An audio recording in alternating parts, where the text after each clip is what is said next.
start with GPIO-A. But before that, just create a directory wherever you want it and create a file. I called it main.c. Go back to the reference manual and we will copy the base address of GPIO-A.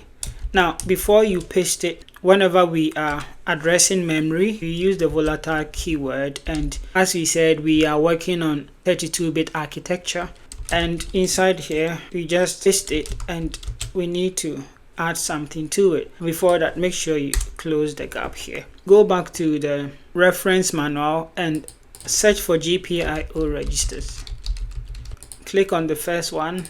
Now we want to set pin 3 GPIO-A as output. According to this, to set a pin as output, you need to set the first bit to 1. If this is our first register, it means that it has an offset of 0, so it has the same address as the peripheral.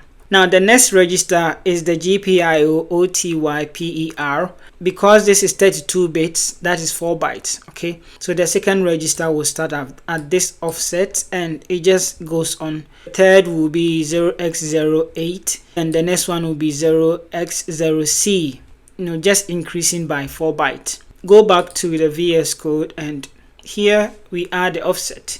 Because we are dealing with mode R register and it is the first register, the offset is just 0. All right.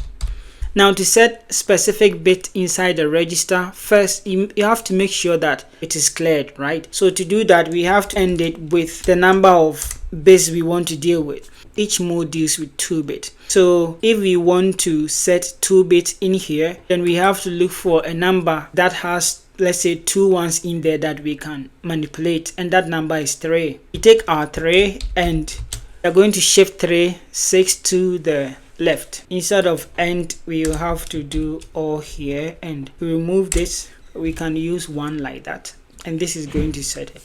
So by doing this, we have set pin 3 of GPIO-A as output, right? GPIO-B, and the starting address is here. So just copy this, so go here, and this time we can just use all, right?